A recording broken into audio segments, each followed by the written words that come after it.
Bismillahirrahmanirrahim.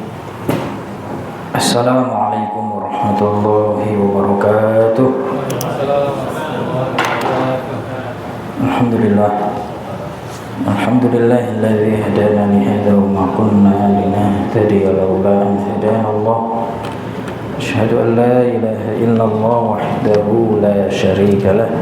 Wa asyhadu anna sayyidana Muhammadan abduhu wa rasuluh. Allahumma salli wa sallim wa barik ala sayyidina Muhammad wa ala alihi wa ashabihi ajma'in. Subhanaka la ilma lana illa ma 'allamtana innaka antal alimul hakim. Allahumma anfa'na bima 'allamtana wa 'allimna ma yanfa'una wa zidna ilman. Allahumma inna nas'aluka al-huda wat-tuqa wal-'afafa wal-ghina. Allahumma inna na'udzubika min ilmin la yanfa' wa min qalbin la yakhsha' wa min nafsin la tashba' wa min du'ain la yusma'. Rabbi shrah li sadri wa yassir li amri wahlul 'uqdatam min lisani yafqahu qawli. Kaifa halukum? Alhamdulillah, masyaallah. Alhamdulillah, puji syukur kepada Allah, kita di malam hari ini masih diberikan nikmat oleh Allah dan taufiknya sehingga masih dapat dan masih mau melangkahkan kaki kita bermajelis ilmu, majelis yang insyaallah semoga diberkahi oleh Allah Subhanahu wa taala.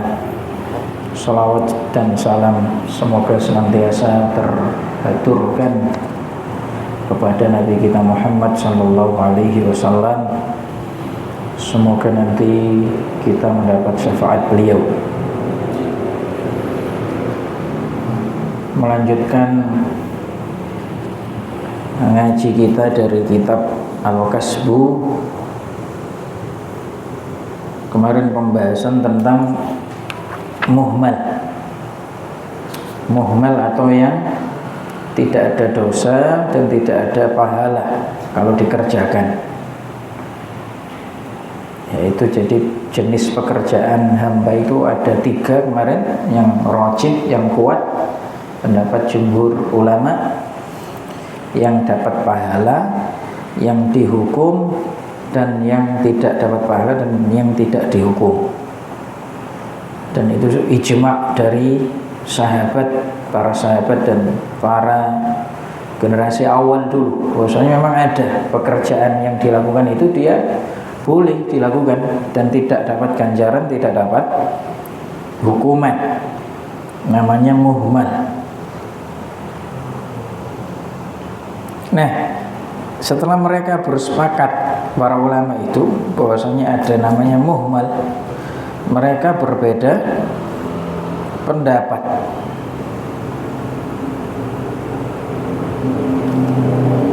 Saat mana kemarin ya? Oh ya, apakah kemudian yang muhmal itu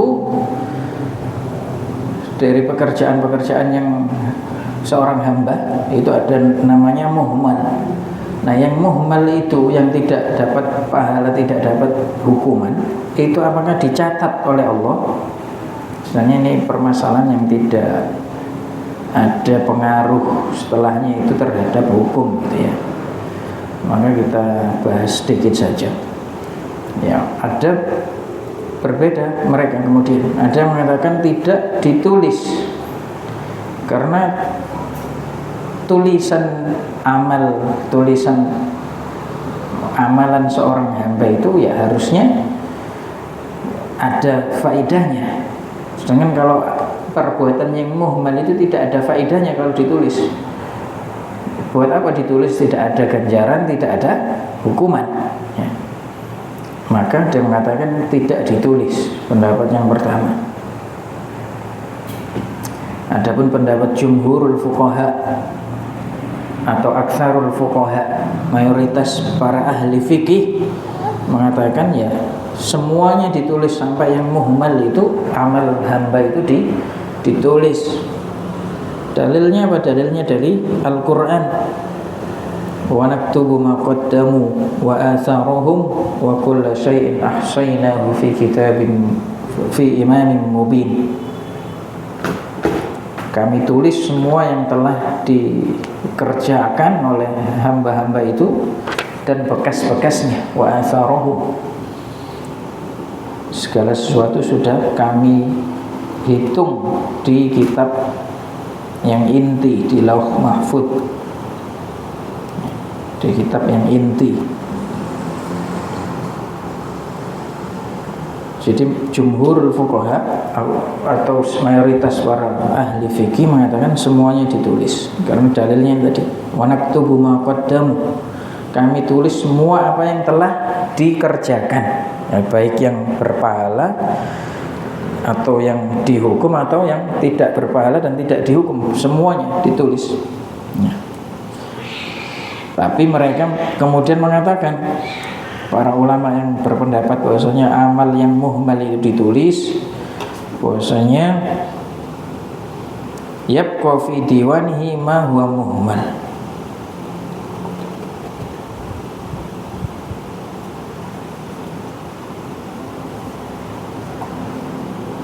Ya, jadi sampai semua yang muhmal, yang tidak ada pahala dan tidak ada hukumannya itu ya ditulis ya.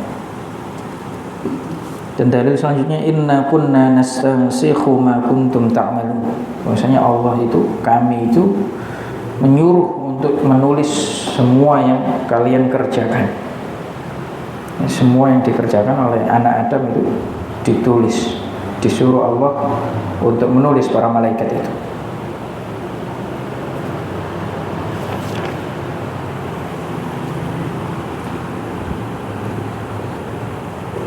Kemudian ada pembahasan lagi yang berpendapat bahwasanya amal yang muhmal itu dihapus ya. Jadi ada yang mengatakan muhmal itu tadi ditulis, ada yang tidak ditulis. Kemudian setelah ditulis itu dihapus gitu ya.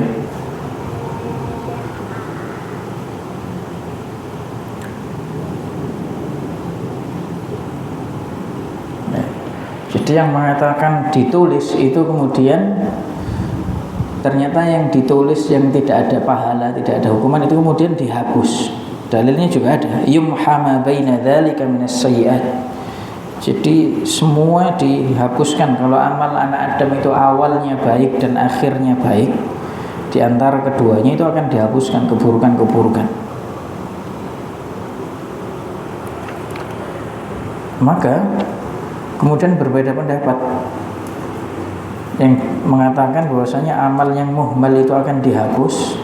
Itu ada mengatakan dihapusnya itu tiap hari Senin sama tiap hari Kamis ya, karena di 2 hari itu nanti amalnya anak Adam itu, amalnya manusia itu dinampakkan, disetorkan kepada Allah. Maka dihapuskan semua yang muhmal itu di hari Kamis dan hari Senin itu tadi. Kemudian mayoritas ulama mengatakan dihapusnya itu ya nanti di hari kiamat, pendapat kedua. Dan ini jumhur. Dalilnya apa? Dalilnya ya hadis Nabi, ad-dawawinu indallahi thalathah. Kata Kanjeng Nabi, diwan tulisan itu, tulisan-tulisan amal anak Adam itu ada 3. Diwanun la ya'ba'u bihi syai'an, buku laporan tulisan catatan amal itu yang Allah tidak mempedulikan sedikit pun itu, jadi enggak dipedulikan. Wa huwa ma laisa fihi jazaa'u khairin aw syarrin. Nah ini apa yang tidak dipedulikan itu, maksudnya enggak direken itu, yang tidak ada balasan berupa kebaikan maupun balasan berupa hukuman keburukan. Nah ini berarti kan ada amalan yang dia itu tidak berpahala dan tidak dihukum, yaitu tulisan itu tadi yang tidak direken sama Allah. Yang tidak direken itu apa? Ya yang tidak berpahala dan tidak diberi hukuman. Ini diwan yang pertama. Adapun diwan yang kedua, diwanu madzalimil ibad, diwan catatan tentang kezaliman hamba. Maka kalau ini kezaliman antar hamba dengan hamba yang lain, maka harus diadili dan harus dilunasi. La budda fihi minal insafi wal intisaf. Jadi diwan yang kedua, diwan kezaliman antar manusia, ini harus diadili dan harus dilunasi, kata Nabi. Diwan yang ketiga, ma fihi jazaa'un min khairin aw syarrin. Baru jenis diwan yang ketiga adalah amalan yang ada pahala dan ada apa? Ada hukumannya.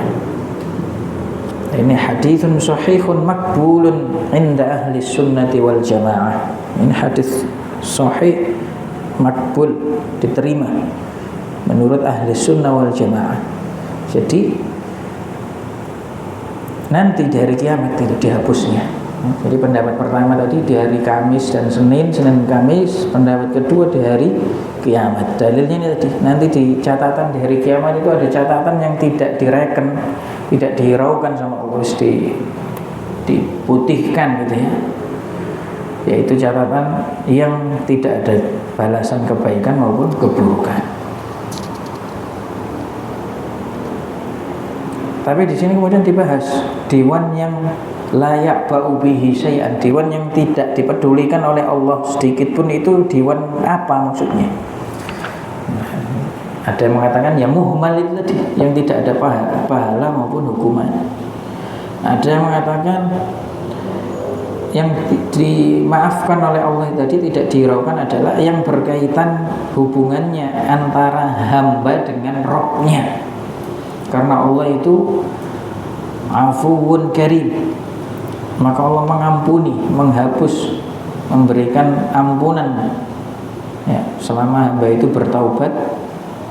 Maka antara hamba dan Rabb itu yang dimaksud yang layak ba'ubihi syai'an, tidak dipedulikan oleh Allah sedikit pun kalau hubungan dosanya itu antara hamba dengan Rabb-nya. Ini pendapat kedua. Pendapat ketiga, bal huwa shaghair, maksudnya adalah dosa-dosa kecil. Dalilnya apa? Dalilnya Al-Quran. In tajtanibu kaba'ira ma tunhauna anhu nukaffir ankum sayyi'atikum. Pokoknya kamu enggak melakukan dosa besar dari semua yang jenis dosa yang Allah larang itu, maka akan diampuni dosa-dosamu ya. Jadi ada berapa tadi? 3 ya. Yang pertama yang muhmal itu, yang mubah-mubah itu yang boleh dikerjakan. Yang kedua, dosa antara Allah dengan dosa antara hamba dengan Allah. Yang ketiga, dosa-dosa kecil ya, yang tidak direken sama Allah itu. Dan saya pendapat yang keempat, yaitu amalul kufar, amalan-amalan orang kafir, perbuatan-perbuatan orang kafir, ketaatan dalam bentuk ketaatan ya, ketaatan sosial itu misalkan, itu Allah nggak menoleh sedikit, nggak peduli selama dia masih isyrak, masih syirik. Dalilnya wa innallaha la yaghfiru an yushraka bih, Allah tidak mengampuni pada dosa sekutu syirik ini tadi. Jadi maksud dari Allah tidak mempedulikan amal diwan yang pertama tadi, tidak dipedulikan Allah, itu amalan orang-orang kebaikan, orang-orang kafir selama dia belum beriman itu tidak dipedulikan oleh Allah. Jadi ada 4 pendapat maksud dari diwan yang tulisan catatan yang Allah itu tidak pedulikan. Tapi yang rajih yang mana dari 4 tadi? Muhmal, dosa antara hamba dengan Allah, atau dosa-dosa kecil, atau amalan-amalan orang kafir itu. Yang rajih kata Al-Imam Muhammad bin Al-Hasan itu yang pertama, bahwasanya yang pertama itu adalah yang muhmal. Karena sudah dijelaskan tadi di hadisnya langsung, diwanun la ya'ba'u bihi syai'an. Baru kemudian ada tafsirannya, apa yang la ya'ba'u bihi syai'an, atau tulisan amalan yang tidak Allah pedulikan itu, wa huwa ma laysa fihi jazaa'u khairin aw syarrin, yaitu amalan yang tidak ada balasan kebaikan atau balasan keburukan, tidak ada pahala dan tidak ada dosanya. Sudah jelas di sini, ditafsirkan langsung, ya.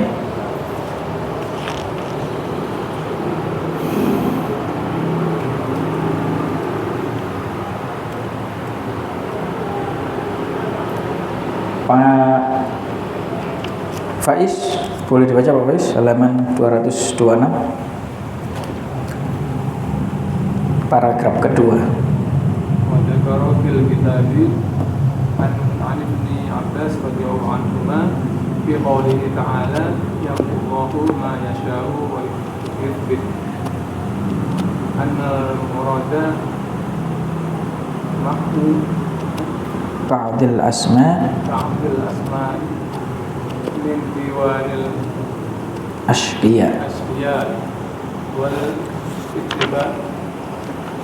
والإثبات في ديوان السعداء ومحو بعض الأسماء من ديوان السعداء والإثبات في ديوان الأشقياء. وأهل التفسير رحمه الله تعالى إنما يروون هذا عن ابن مسعود رضي الله عنه كان يقول في دعائه اللهم إن كنت كتبت أسماءنا في ديوان الأشقياء فامحها من ديوان الأشقياء وأثبتها في ديوان السعداء فإنك قلت في كتابك وقولك الحق يمحو الله ما يشاء ويثبت وعنده أم الكتاب. Ya. Kemudian Imam Muhammad bin Al-Hasan membahas tentang satu ayat dalam Al-Quran yang nanti ada kaitannya dengan penghapusan yang muhmal tadi. Jadi yang dihapus, yang rojih menurut beliau adalah yang muhmal tadi, atau yang tidak dihiraukan oleh Allah. Jadi Allah itu berfirman dalam Al-Quran, yamhullahu ma yasha' wa yuthbit. Allah itu menghapus, terserah Allah apa yang dihapus, dan menetapkan juga terserah Allah, sekehendak Allah. Menetapkan dan menghapus sesuai kehendaknya sendiri, kehendak Allah. Maka ada riwayat dari Ibnu Abbas bahwasanya Allah itu bahkan menghapus sebagian nama-nama yang sudah tertulis dalam daftar orang-orang yang asqiya, orang-orang yang sengsara, maksudnya masuk neraka, celaka. Kemudian menetapkannya termasuk orang-orang yang suada, bahagia, selamat masuk surga, bahkan sampai seperti itu. Atau sebaliknya, menghapus nama-nama yang masuk daftar orang yang selamat, bahagia masuk surga, kemudian ditetapkan masuk neraka, jadi golongan orang-orang yang asqiya atau syaqi. Ya, ini riwayat pertama dari Ibnu Abbas. Kemudian juga ahli tafsir ditegaskan oleh Imam Muhammad bin Al-Hasan, sebenarnya itu bukan riwayat dari Ibnu Abbas, tapi ahli tafsir itu meriwayatkannya dari Ibnu Mas'ud. Riwayat ini tadi, Allah itu yang menghapus nama-nama orang, mengganti gitu ya, dari masuk surga diganti masuk neraka. Makanya Sayyidina Ibnu Mas'ud itu doanya, Allahumma in kunta katabta asma'ana fi diwanil asqiya famhuha min diwanil asqiya wa athbitha fi diwani su'ada. Doanya indah sekali. Ya Allah, kalau Engkau sudah mentakdirkan kami, nama-nama kami termasuk daftar orang-orang yang celaka masuk neraka, maka hapuskan itu dari daftar orang yang sengsara celaka itu, dan tetapkanlah nama kami dalam daftar orang-orang yang masuk surga yang bahagia. Fa innaka qulta fi kitabik, sesungguhnya engkau itu telah berfirman dalam kitab Al-Qur'an, yamhullahu ma yasha wa yuthbit wa indahu ummul kitab. Allah itu menghapus dan menetapkan sesuai kehendaknya, dan miliknya Allah adalah ummul kitab, kitab yang inti itu. Adapun riwayat Ibnu Abbas yang sahih, yang zahir itu ya, tadi itu sebenarnya banyak ahli tafsir yang meriwayatkan tentang penghapusan ditukar-tukar tadi ya, itu riwayat Ibnu Mas'ud, karena Ibnu Mas'ud punya doa seperti itu tadi. Adapun yang Ibnu Abbas, maksud dari Ibnu Abbas yaitu tafsir Ibnu Abbas dari ayat ini, yaitu annal mahwa wal itsbata fi kulli syai'in illa fis sa'adati wasyaqawati wal hayati wal mauti. Bahwasanya menurut Ibnu Abbas, di pendapat yang lainnya yang ini lebih zahir, lebih jelas, bahwasanya itu nisbatnya kepada Ibnu Abbas, bahwasanya Allah itu menghapus dan menetapkan segala sesuatu kecuali bab apa? As-sa'adah wa syaqawah, tentang takdir yang sudah ditentukan di awal dia itu termasuk orang yang bahagia atau yang sengsara, atau tentang hidup dan maut. Wala yu'akhirullahu nafsan idza jaa ajaluha. Jadi tentang hidup dan maut juga tidak dihapus dan dirubah gitu ya. Tentang takdir sengsara dan bahagia itu juga tidak dirubah.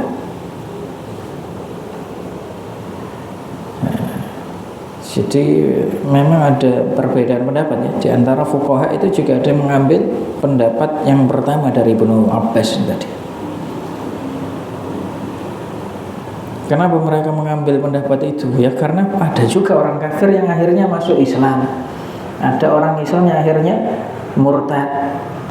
Ada yang orang pertamanya sehat jadi sakit, sakit jadi sehat ya. Maka boleh saja orang yang awalnya itu selamat bahagia jadi sengsara, jadi celaka, atau sebaliknya, tanpa itu semuanya mengubah ilmunya Allah ya. Tetap itu semuanya dalam koridor ilmunya Allah ya. Allah itu mengetahui apa yang akan terjadi sebelum itu terjadi.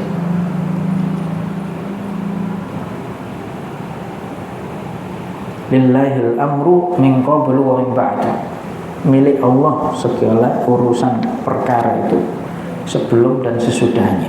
Jadi tidak mempengaruhi ilmunya Allah. Tidak kemudian ilmunya Allah jadi salah. Kok orang yang awalnya bahagia jadi sengsara, itu tidak sama sekali mencederai kesempurnaan ilmunya Allah. Tapi yang jumhur atau yang mayoritas para fuqaha itu mengatakan yang sahih itu riwayat kedua, yaitu riwayatnya Ibnu Abbas, bahwasanya kebahagiaan, kesengsaraan itu sudah ditentukan dari dulu sesuai dengan hadis Nabi yang masyhur. Nabi bersabda, as-sa'idu man sa'ida fi batni ummi was-syaqiyyu man syaqiya fi batni ummi. Orang yang ditakdirkan bahagia, selamat, itu sudah dari perut ibunya itu sudah ada tulisan takdirnya, sudah ditulis, itu dicatat, sudah ditentukan. Sama orang yang sengsara, celaka, itu sudah dicatat sejak di perut ibunya dulu. Maksudnya dari dulu sudah ada gitu. Ketentuan takdirnya, tulisannya sudah ada. Jadi tidak dirubah-rubah, dari dulu sudah ada. Maka takwil, tafsir dari ayat yamhullahu ma yasha wa yuthbit itu adalah kembali ke hadis tadi, ma la ya'ba'u bihi min diwanil 'abd, yaitu menghapus yang Allah itu tidak hiraukan tadi. Allah tidak pedulikan dari amalan hamba. Yaitu apa? Yaitu laisa fihi jazaa'u khairin wala syarrin, yang tidak ada pahala dan tidak ada hukumannya. Jadi Allah itu menghapus dan menetapkan terserah Allah, termasuk menghapus apa?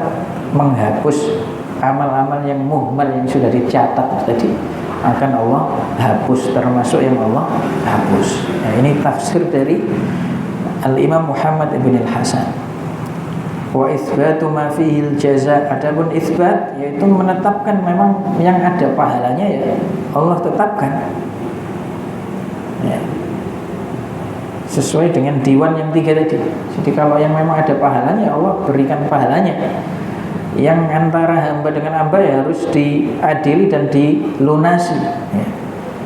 Jadi ada yang memang ada dihapus, ada yang ditetapkan, tidak dihapus. Yang dihapus apa tadi? Yang la ya'ba'u bihi syai'an. Kemudian dijelaskan apa yang la ya'ba'u bihi syai'an, ya yang tidak ada pahala dan tidak ada hukumannya. Paham ya? Jadi yang mengatakan amalan hamba itu ada yang muhmal, itu kemudian berbeda pendapat. Ada yang mengatakan ditulis, ada yang mengatakan tidak ditulis. Yang rajih apa? Ditulis. Yang ditulis kemudian mengatakan itu akan dihapus. Kemudian yang dihapus itu juga beda pendapat. Yang dihapus itu yang apa? Apakah yang muhmal itu atau dosa-dosa kecil, atau dosa antara Allah, antara abad hamba dengan Allah, atau amalan-amalan orang kafir itu yang tidak dihiraukan, maksudnya layak ba'ubihi syai'an. Maka dijelaskan tadi yang kuat itu adalah apa? Yang muhmal tadi, yang akan Allah hapus, ya. Atau Allah tidak pedulikan, ya.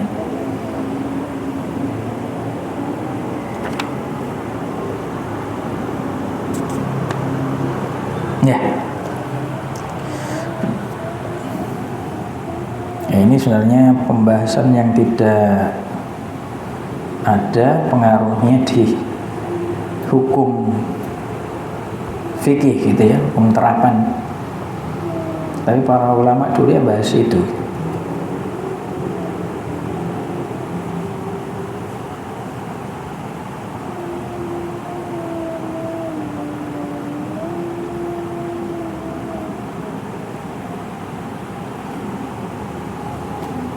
Ya, kita masuk ke pembahasan bab atau fasal yang baru. Ya, sebelumnya ini membahas tentang muhmal ya. Yang mubah itu kemarin kita sampaikan, yang mubah itu bisa bernilai pahala kalau niatnya untuk ketaatan kemarin. Makan, pakai baju kemarin. Atau bahkan kalau melakukan yang halal mubah itu bisa menghalangi dia dari melakukan kemaksiatan, ya. Menikmati yang halal-halal itu bahkan bisa menjadi pahala yang atau ibadah yang luar biasa. Kalau itu orang tidur, kalau bangun dia berbuat maksiat, maka tidurnya itu bisa bernilai pahala, ya. Menjauhkan dari kemaksiatan itu. Jadi orang bisa menikmati halal kemudian terhindar dari yang dosa, yang maksiat, itu luar biasa. Nah, Faiz, karahatul lubsil harir.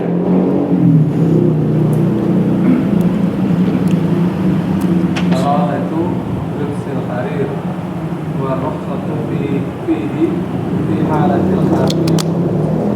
Qala wa yakunu lubsil harir fi ghairi halatil harir. Wa hadhihi al-mas'alatu laysat min masaili hadzal bab. Ya.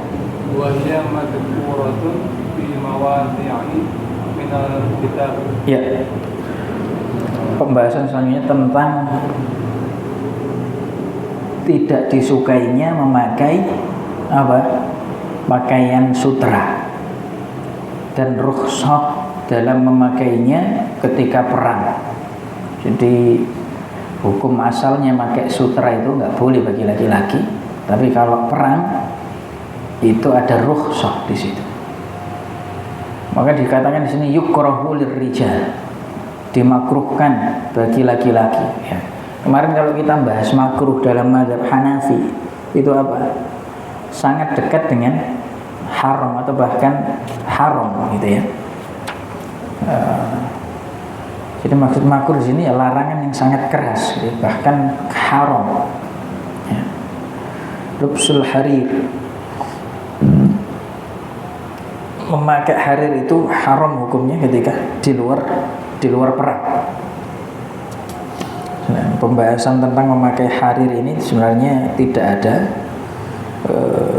kaitannya gitu ya secara langsung dengan bab al-kasb ini tentang pekerjaan, dan pembahasan tentang hukumnya itu sudah banyak dibahas di kitab fikih ya.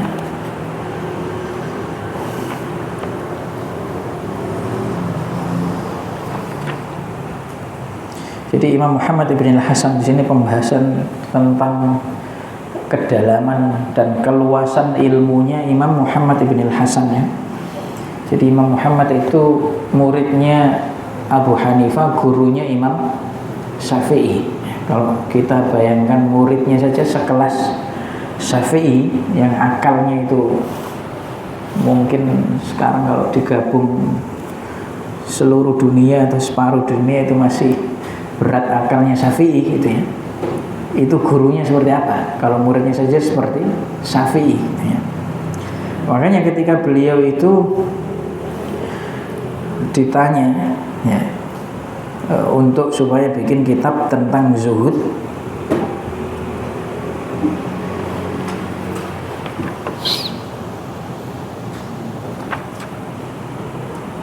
jadi awalnya beliau itu mau menulis kitab zuhud gitu ya. Maka termasuk buku ini Al-Kasb ini sebenarnya tentang bab zuhud. Jadi zuhud itu kalau banyak orang memahaminya itu dengan apa? Kekurangan gitu ya, gembel dan sebagainya. Tapi Muhammad bin Hasan membahas zuhud itu bahkan zuhud itu kerja dengan sungguh-sungguh ya. Kerja sesuai syariat, kerja dengan niat yang benar. Al-Kasbu ini masuk bab zuhud ya. Karena awalnya la'annaha taliqu bima taqaddam dzikruhu minal masail fi hadzal kitab fa innahu sannafa hadzal kitab fi zuhud. Jadi awalnya beliau itu menulis kitab ini masuk dalam rangkaian tentang pembahasan zuhud ya. Jadi banyak orang salah memahami tentang zuhud itu enggak kerja, pasrah gitu ya, kurang, miskin dan lain sebagainya. Tapi bukan, zuhud itu bahkan di dalamnya Imam Muhammad itu memasukkan bab usaha ini al-kasb.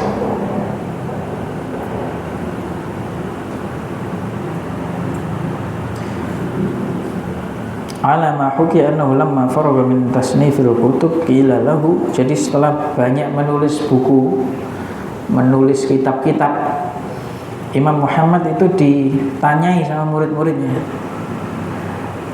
apa enggak nulis kitab tentang zuhud dan warok? Warok itu menjaga diri gitu ya, dari yang haram-haram, berhati-hati menjaga diri. Zuhud itu ya zuhud ya, kesederhanaan tapi tidak menafikan apa? Usaha gitu ya.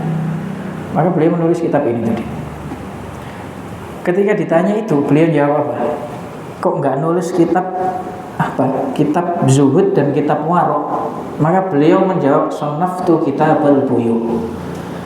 Loh, kamu kok nanya gitu? Saya itu sudah nulis kitab jual beli gitu ya. Jadi ketika ditanya kok enggak nulis kitab zuhud dan warok, loh saya sudah nulis kitabul buyu, kitab tentang perniagaan.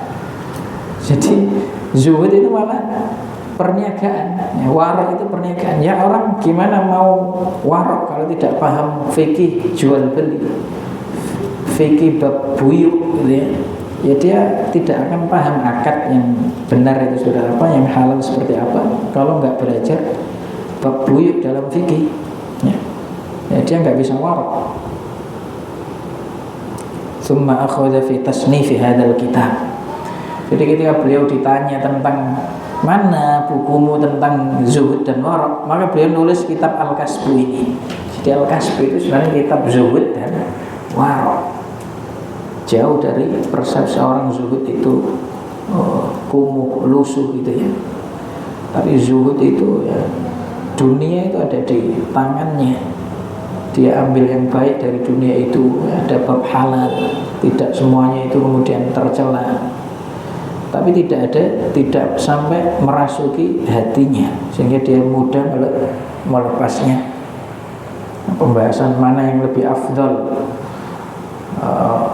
setelah dia itu cukup untuk dirinya, maka dia terus bekerja atau tidak, itu kan ada ya. Dan dijabarkan pendapat-pendapat para ulama. Jadi zuhud itu tidak selalu identik dengan kelusuhan, kekurangan dan sebagainya itu. Buktinya Imam Muhammad ini ketika ditanya mana kitab zuhud dan warok kok nggak ditulis, itu jawabnya saya sudah nulis kitab buyuk. Dan akhirnya beliau menjawab pertanyaan itu dengan menulis kitab Al-Kasbu ini. Tapi kemudian beliau itu kena penyakit, otaknya itu kena sakit gitu ya. Maka kitab ini sebenarnya belum selesai. Tentang zuhud dan warok itu belum selesai. Wa yuhkanahu qila lahu, ketika sudah sakit itu atau sudah berhenti melanjutkan kitab ini, maka dikatakan kepada Imam Muhammad, ya wis, coba ditulis daftar isinya saja. Fahris lana ma kunta turidu an tusannifah. Coba ditulis daftar isinya, maksudnya bab-babnya saja, inti pembahasannya, judul-judulnya saja. Maka beliau menulis fahrosalahum al-fababin. Beliau menulis 1000 bab tentang zuhud dan warok. Ketika sudah berhenti tadi, disuruh nulis, ya udah daftar isinya saja. Ditulis 1000 bab tentang apa? Zuhud dan warok. Ini masih sebagian kecilnya berarti. Masih ada 1000 lagi bab tentang zuhud dan warok. Walihada qala ba'dul mutaakhirin rahimahumullah ta'ala mautu Muhammad rahimahullah ta'ala wastighali Abi Yusuf rahimahullah ta'ala bil qada rahmatun ala ashabi Abi Hanifah. Maka meninggalnya, kata para mutaakhir, ulama mutaakhirin, ulama yang datang belakangan, meninggalnya Muhammad ibn al-Hasan, kemudian Abu Yusuf yang mulai disibukkan dengan menjadi qadhi, itu ada rahmat tersendiri bagi para ulama mazhab Hanafi setelahnya. Ya karena nggak sibuk, disibukkan dengan apa? Dengan Muhammad bin Hasan yang ilmunya luar biasa, tertuangkan semuanya. Nanti mereka kebagian apa? Mau nulis apa? Mau nandinginya gimana ya? Nulis apa lagi, jelaskan apa lagi. Jadi kematian Muhammad bin Hasan, kemudian sibuknya Abu Yusuf perkara hakim menjadi hakim, itu ada rahmat bagi murid-murid atau bagi murid-muridnya Abu Hanifah.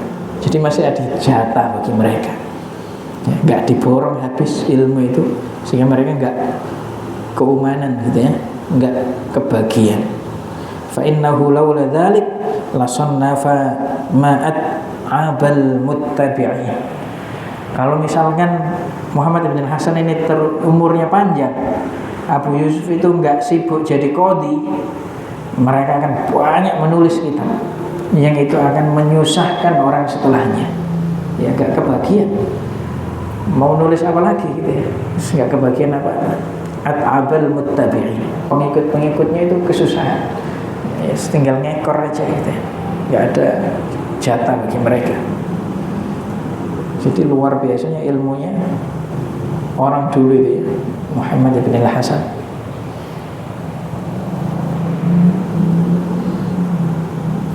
Maka kitab Al-Kasbu ini adalah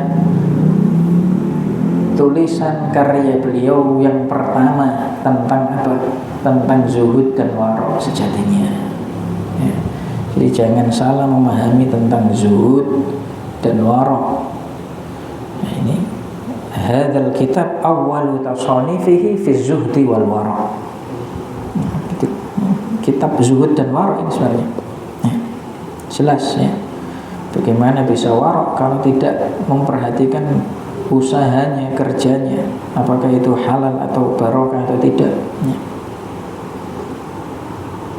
Maka ini ada kaitannya. Kenapa kok dibahas tentang pakaian sutra? Yaitu kan kita bahas tentang warok. Sebenarnya kitab ini tentang warok, maka ada kaitannya supaya tidak memakai yang haram-haram, terhindar dari yang haram-haram ya.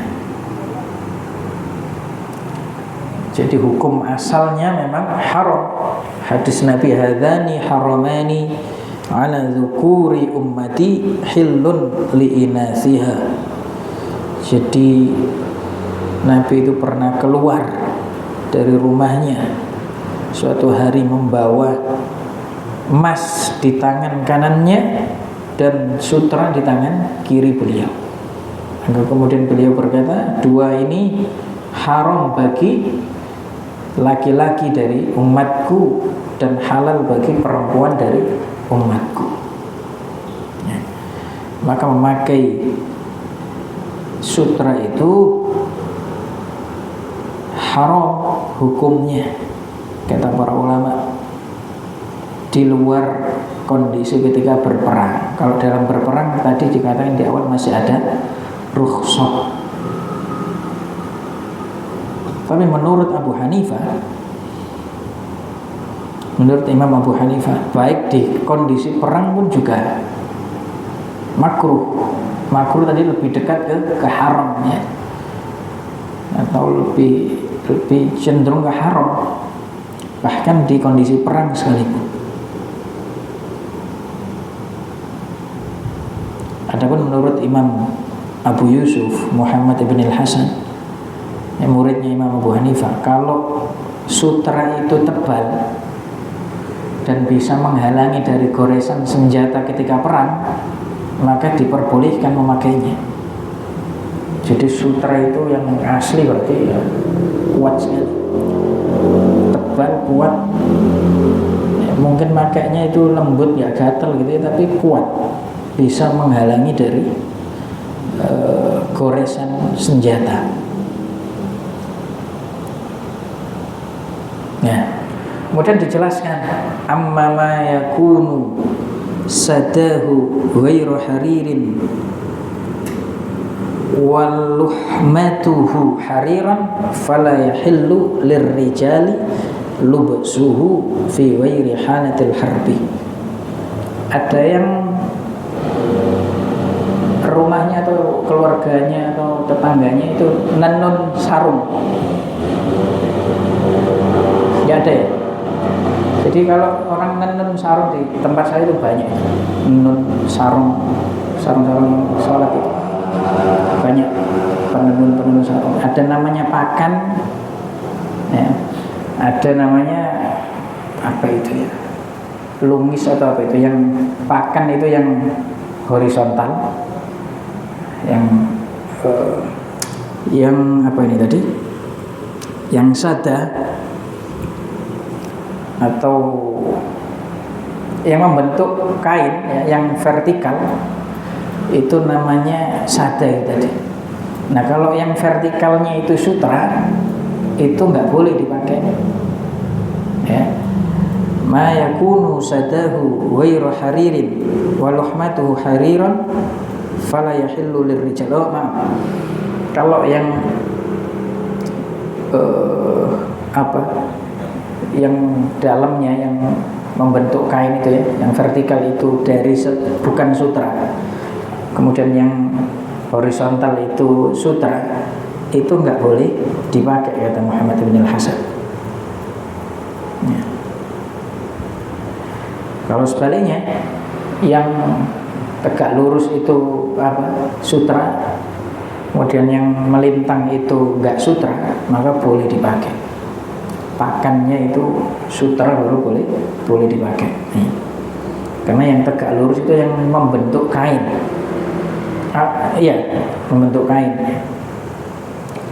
Yang horizontal biasanya yang corak-corak gitu ya. Jadi nunnya gini.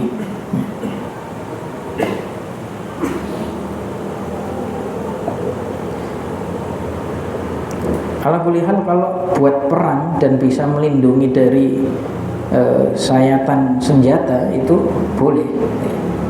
Atau boleh yang tadi ya, yang luarnya atau yang tegak lurusnya itu sutra, kemudian yang melintangnya itu pakannya itu adalah bukan dari sutra, itu boleh dipakai misalkan untuk perang itu tadi, atau untuk orang yang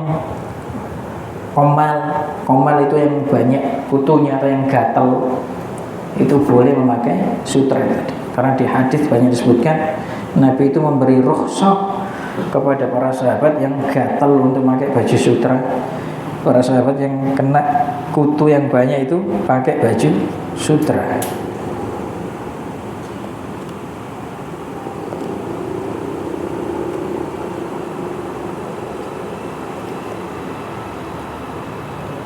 Kemudian Imam Muhammad bahkan mengatakan qala wala ba'sa bi an yattakhidha ar-rajulu fi baitihi sariran min dhahab aw fiddah wa 'alayhi al-furus min dibaj yatajammalu bidzalika lin-nas min ghairi an yaq'uda aw yanama 'alayhi. Jadi menurut beliau itu seseorang itu boleh punya dipan, ya, boleh punya dipan atau kasur itu dari dipan itu ya, dari emas atau dari perak. Kemudian di atasnya itu kasurnya itu dari sutra atau permadaninya dari sutra yang digunakan untuk berhias di hadapan orang-orang tamunya atau orang-orang yang mengunjunginya, tanpa dia duduki atau dia tiduri. Jadi nggak dipakai, nggak dimanfaatkan, digunakan hanya untuk hiasan. Yatajammal, untuk berhias, menghiasi rumahnya, boleh.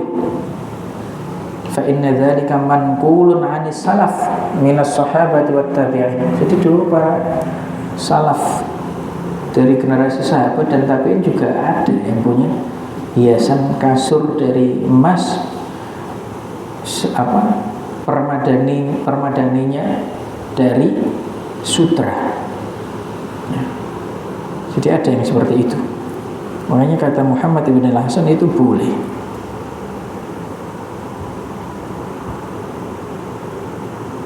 Tapi nggak dipakai duduk, nggak dipakai tidur, ya, dipakai hiasan. Ya. Di antaranya yang masyhur diriwayatkan bahwasanya Sayyidina Hasan atau Sayyidina Husain itu ketika menikah dengan anaknya Raja Persia yang jadi tawanan kemudian dinikahi, itu ada gitu di rumahnya. Zayyanat baitahu bil furusi minad dibaj.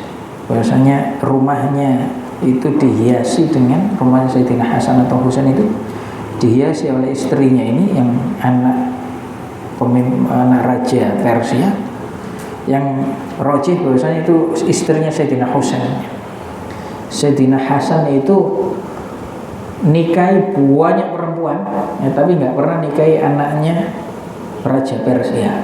Ya, banyak yang pengen dinikahi Sayyidina Hasan supaya punya garis keturunan dari Sayyidina Hasan gitu ya.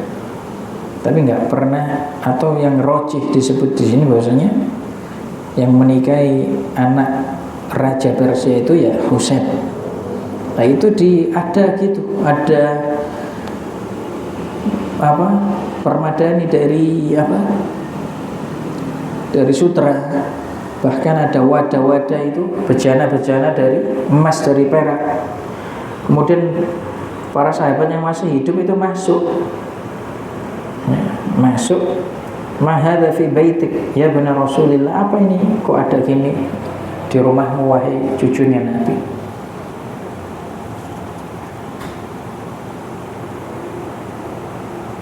Kemudian dijawab sama Sayyidina Hasan, Sayyidina Husain, ini perempuan yang saya nikahi yang melakukan ini semuanya.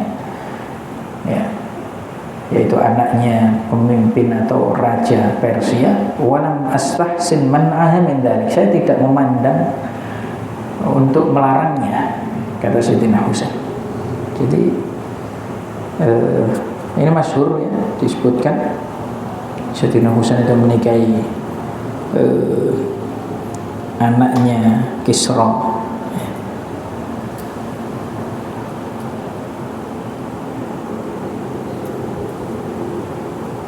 Tapi kemudian ada yang membantah ya. Bagaimana mungkin seorang tawanan perang itu bisa membawa bermacam-macam barang yang tadi itu, yang berharga itu, kemudian menghiasi rumahnya Husain dengan itu semuanya? Itu tidak mungkin. Maka dijawab sama ulama, yumkin annaha atat bidzalika ba'da zawajiha. Bisa jadi ketika ditawan itu enggak bawa apa-apa, tapi ketika setelah dinikahi baru kemudian dibawa yang barang-barang hartanya itu, dipenuhi rumahnya Sayyidina Husain, dihiasi dengan itu semua. Allahu a'lam bishawab. Ala kulli hal ini ada riwayatnya bahwasanya Sayyidina, para sahabat atau beberapa sahabat dulu itu ya punya hiasan bahkan dari emas, dari perak gitu, tapi tidak dipakai, ditiduri atau diduduki untuk berhias di rumahnya. Bahkan dia mengatakan, kenapa kok demikian? Supaya tidak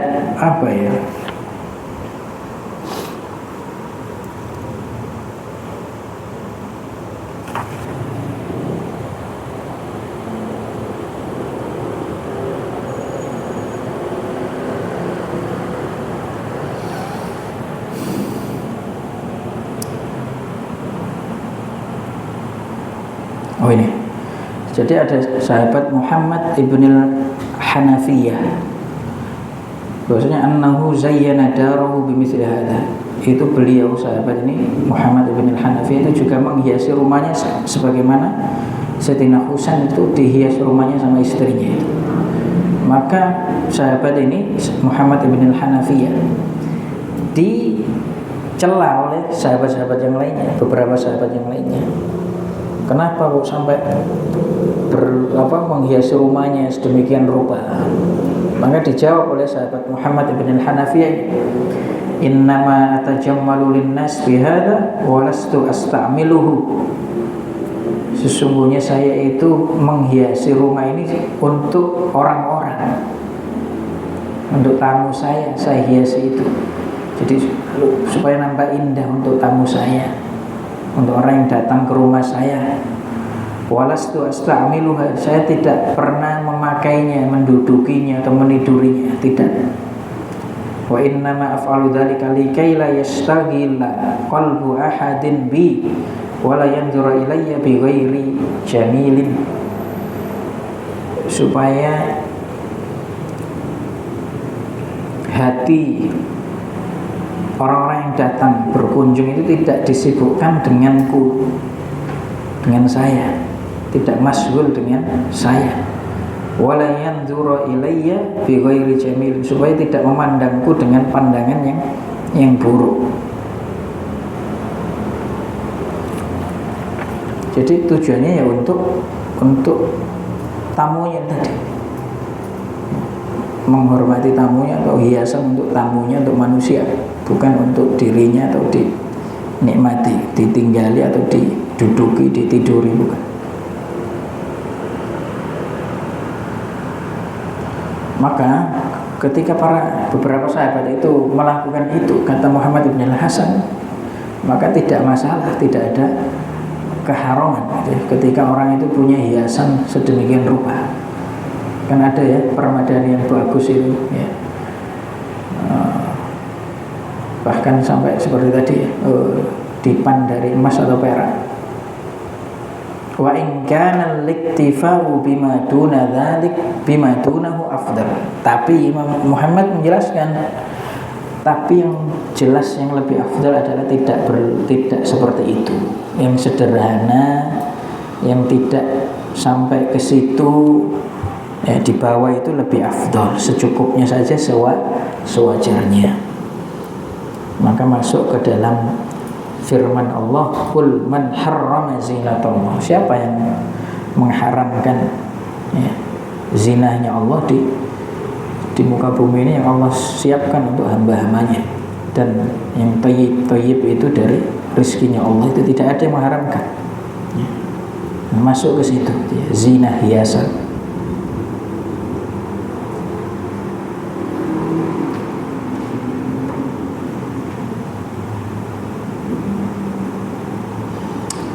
Adapun tadi yang dikatakan tidak boleh tidur, tidak boleh duduk di atas sutra tadi, itu adalah pendapat Muhammad ibn al-Hasan.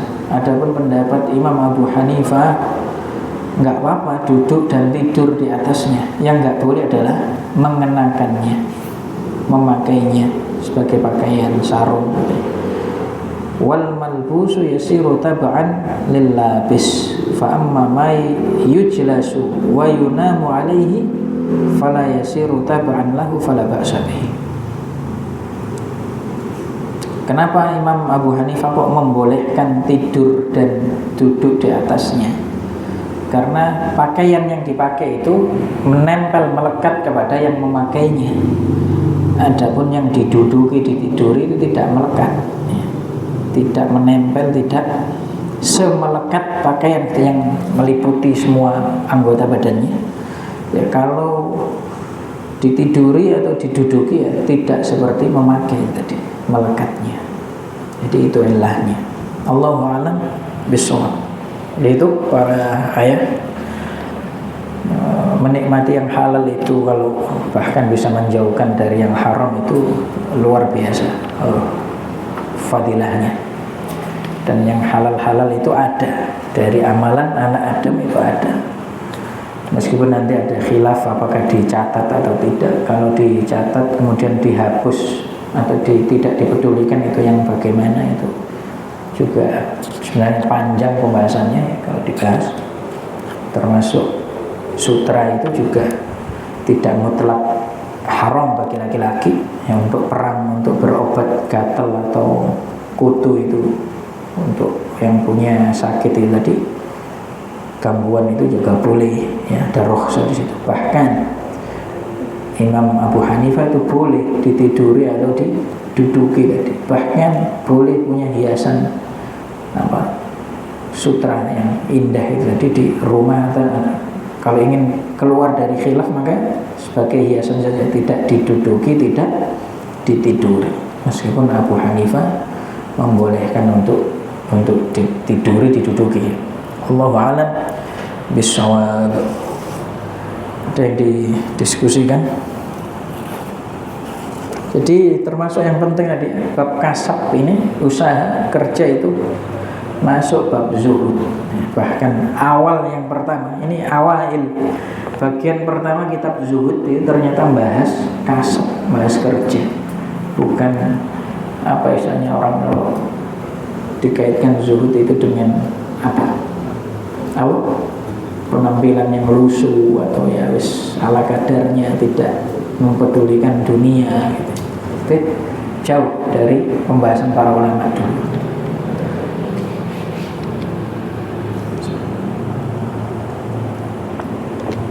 Dan didiskusikan. Kalau nggak ada kita tutup. Ada surat Pak? Ada surah atau ada apa?